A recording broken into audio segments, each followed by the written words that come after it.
Hello guys, good evening. Para po ni guys, iyan po yung manok guys, wala po yung sudan guys. Mag-gilis mo matay lang ni Mike ko tabilog manok guys hindi may sudan. Manaw sa nang nipyuhan guys.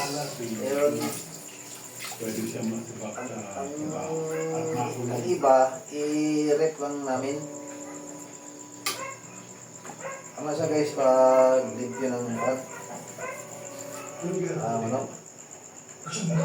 Panahon na para malaman ng buong mundo ang kahiyupang ginawa mo at mawala ka ng knowledge ko. Bagong sabihin. Isipin mo kung sino sa ating dalawang talagang hayop. Ayan guys, hindi siya mag-limpyo.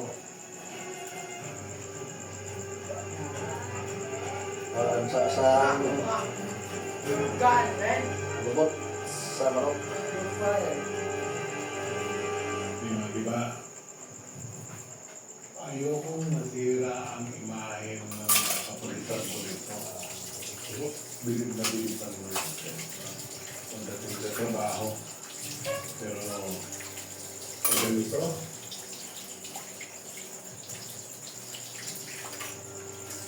kami kasi yung kami ng tao na pinag-usap kaya lumagaw na tayo na. matinding ang pagkakas.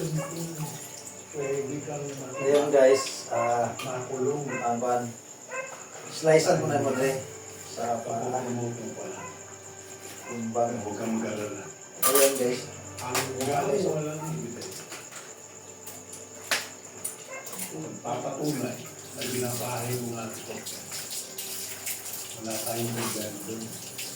Umuwi ka na muna. busog kayo. Ako na muna ang bahala rin. Sama din sa amin guys, basta wala kaming mga sudan, walang lawon, walang isda. Mag-ihaw na lang kami ng manok. Ngayon, isunod sa rip.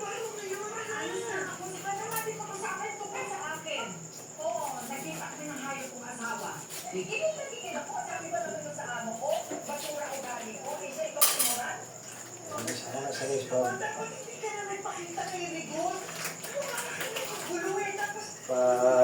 guys, kami.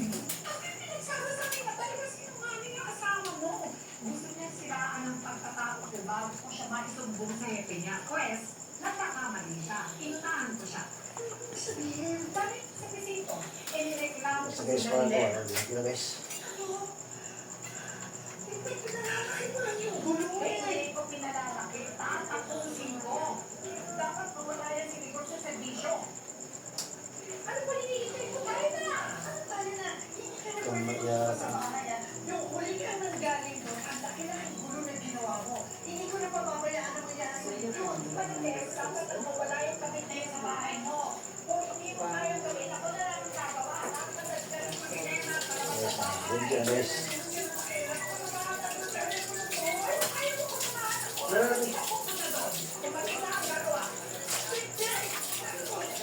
Kaya isa naman guys.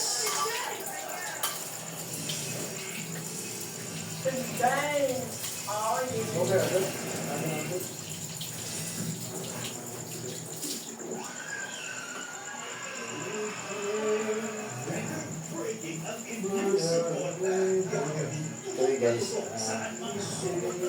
Wala yung sudan dyan sa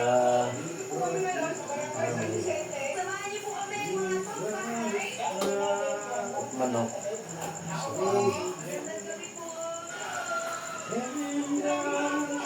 Abul.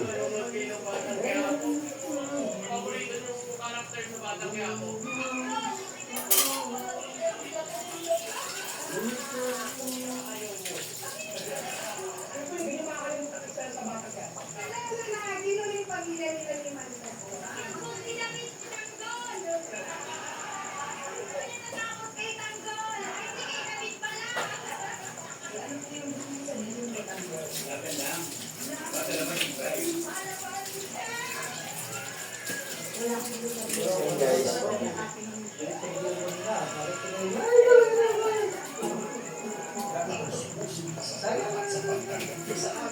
Ini sa guys.